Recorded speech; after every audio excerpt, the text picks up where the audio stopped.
嗨，亲爱的小朋友们，你们好呀！又到了西西姐姐讲故事的时间了。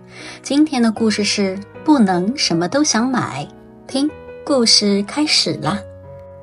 对于大多数人而言，金钱有让我们立刻获得快乐的魔力。我们能用它买甜甜圈、电子游戏机、帽子，还有图书，想买什么买什么。但是袋鼠却与众不同，它不仅思考如何用钱度过当下，还会考虑未来，用意志力控制消费欲望。这就是它从来没有遇到过财务问题的原因。有一次，袋鼠看到一辆超酷的滑板车，它真想第二天就踩着滑板车去上学。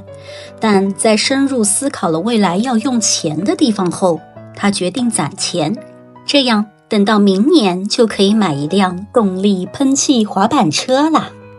还有一天吃晚饭的时候，袋鼠想吃2块大披萨，因为它实在太饿了。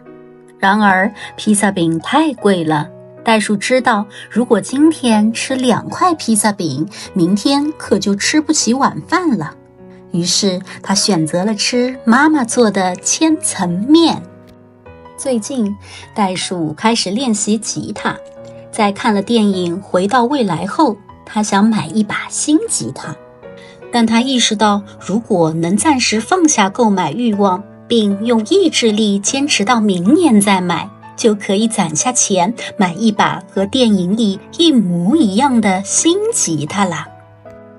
袋鼠从不担心与钱相关的问题，良好的消费习惯让它能顺利完成各种事情，意志力让它总能买到想要的和需要的东西。但是它曾经也有很多坏习惯。很久以前，袋鼠从不考虑自己未来需要什么，从不控制消费欲望，只要想买，无论何时何地，他都会掏钱。有一次，袋鼠看到了他小时候最喜欢的动作英雄的模型，太帅了，他毫不犹豫地买了下来。当他走出商店时，剩下的骄阳晒得他口干舌燥，但是他已经没钱买水了，结果差点渴死。还有一次，由于袋鼠缺乏意志力，忘了考虑未来，他头脑一热就买了个电视广告上的平板电脑。但其实家里已经有一个平板电脑了。袋鼠忘了自己将来也要用钱，比如面对空荡荡的冰箱，他却连买食物的钱都没有。袋鼠的问题在于它总是忘记未来需要花钱的地方，如果不是当天忘了，那就是第二天或者周末，所以它从来不攒钱，只要想买东西就立刻下单。有一天，袋鼠的朋友狐狸看到它坐在桌子前，上面摆满了丰盛的食物，山珍海味应有尽有，但是袋鼠看起来并不开心。他对狐狸解释道，今天我吃得很爽，但我刚刚意识到这周的伙食费全花光了，我这周末一定会挨饿的。狐狸明白了，他发现袋鼠不会规划未来的消费，于是狐狸带他去游乐园的魔幻镜子屋，让他更清楚地看到自己的问题。狐狸对袋鼠说，我发现你的意志力很弱，总是忘记未来的自己。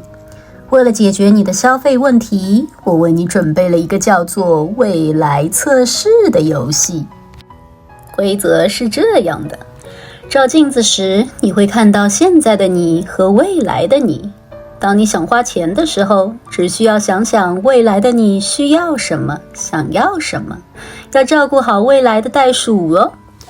花钱的时候，我们通常只能想到现在的自己，但如果你还能想到未来的自己，意志力将变得更强大。举个例子，你只给现在的自己买吃的，但如果你能想一下将来的自己，就会发现他也需要吃的呀。只要记住未来测试的规则，意志力就会变得非常强大，甚至还会开始攒钱。袋鼠高兴地跳了起来，迫不及待地想要尝试一下。意志力真的像狐狸说的那么简单吗？